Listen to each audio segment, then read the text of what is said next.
Good day, everyone. I am teacher Jonathan to discuss to you a topic on reading and writing skills, which is writing a research report. So, what is a research report? A research report is an expanded paper that presents interpretations and analysis of a phenomenon based on experiments and previous information so that the readers can better understand it. It is a laborious work produced through formal investigation and scientific inquiry. Parts of a research report.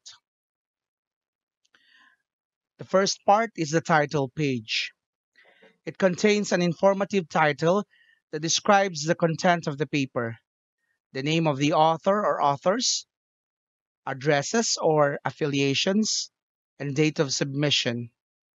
Examples of an informative title are the following: Effects of Facebook on the academic achievement of first year students, development and validation of a software for detecting plagiarism.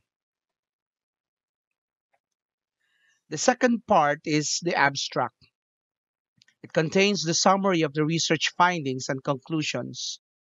It briefly presents the context of the study, research questions or objectives, methodology, major findings, conclusions, and sometimes implications. An abstract does not contain any citation or a great deal of statistical results. Its length ranges from 100 to 250 words. The third one, introduction. It explains the current state of the field and identifies research gaps.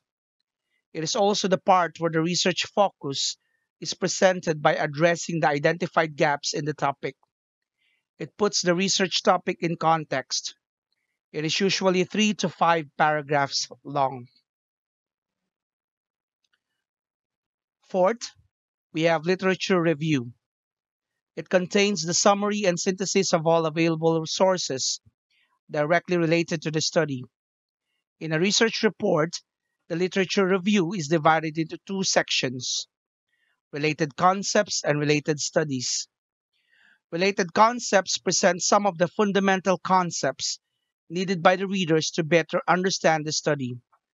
Concepts and theories are defined, explained, and described.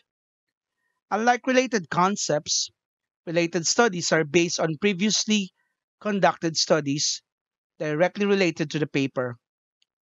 Both the related concepts and studies will help the writer explain the phenomena that may arise in the study. This section ends with a paragraph that synthesizes all of the studies presented and puts the study in context. Hence, the last paragraph may include a topic and specific research problems. The length may range from 2 to 3 pages. Note that some cases the literature review is integrated in the introduction section. The fifth one, we have the methodology. It describes how the experiments or tests in the research were conducted. It presents the context within which the study was conducted, the participants, the instruments used, data gathering procedure, and the data analysis. In discussing the context of the study and the participants, the number and the demographic profiles of the participants are explained as well as the place where the study was conducted.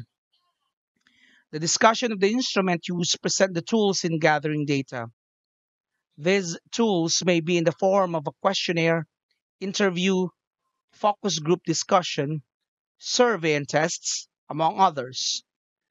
All of the instruments used should be described in detail, along with the explanation of how they were validated.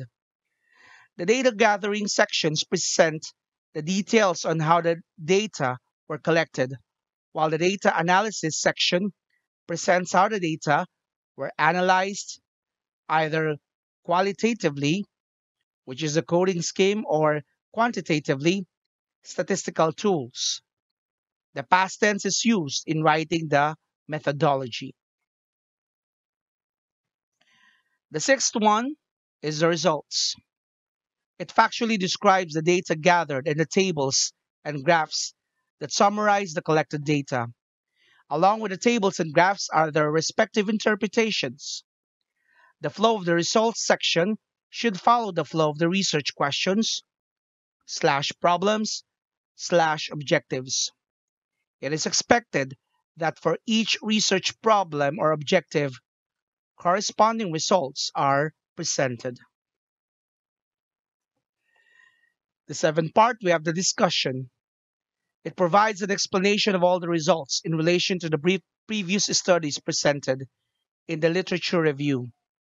In this section, the research problems or objectives as well as the major findings are restated in the first paragraph. The succeeding paragraphs should explain whether the study supports or rejects the previous findings and explain the reasons for this. New findings uncovered in the research should also be stated. Similar to the flow of the results, the discussion part follows the flow of the research problems or objectives. 8. We have conclusion. It contains the restatement of the major findings, the limitations of the study, the recommendations and the implications. Note that in some cases, the conclusion is integrated into the discussion. 9. References. It contains the different sources used in the study. This may be academic books, journals, and other online sources. Its format depends on the school, teacher, or field of study. Now let's move on to the steps in writing a research report. Writing a research report may seem like a daunting task, but if you break down the process into small steps, you will be able to accomplish it effectively. The stages of writing a research report also follow the basic writing process, with a few additions to accommodate and address the different parts of the report. First, you have to select and narrow down the topic. Use any of your preferred pre-writing activities to generate ideas. Second step, conduct a preliminary research by gathering the initial references. Third, formulate the thesis statement and research questions. A good thesis statement effectively guides and controls the flow of your paper. Fourth step, prepare a preliminary outline. Fifth, gather additional references. Use the preliminary outline as a guide for this stage. Sixth, prepare the pre-final outline. Seventh, prepare your instruments such as your questionnaire. Below are some guidelines in preparing a survey instrument. You may also check your module on this. 8. Implement the instrument and gather the data. 9th, analyze the collected data and interpret it through tables and graphs. 10th step, write the methodology and result sections. 11th, write the introduction and literature review. 12th, write the discussion. Be sure to link the literature review to the discussion section. 13th, write the conclusion. 14th, prepare the reference list. Be sure to list all the items cited in the body of your paper. It is useful to keep a separate Word document or physical notebook where you can list your reference as you come across them to make sure you do not leave anything out when you have to prepare the reference list. 15th, edit and format your paper and observe the proper mechanics. Guidelines in writing a research report. Now that you are aware of the steps in writing a research report, follow the writing guidelines below to ensure that your report is well written. 50 to 75% of the paper should be devoted to results and discussions. Be sure to cite all your sources, whether they are paraphrased or directly quoted. As with the previous types of written works, use direct quotation sparingly. Paraphrase as much as possible. Strictly follow the required documentation style. Topics should be relevant, interesting, current, and manageable in terms of resources, skills needed, and time. They should not be too sensitive and too controversial. And research questions should directly address the given topic or thesis statement. For example, title, Effect of Facebook on the Academic Performance of Senior High School Students. Thesis statement, Facebook has an effect on the academic performance of senior high school students.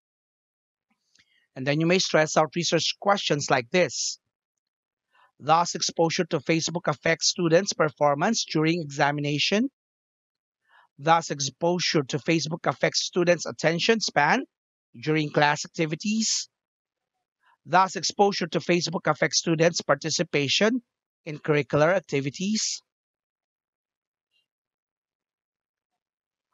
For your module, answer lesson 8.3.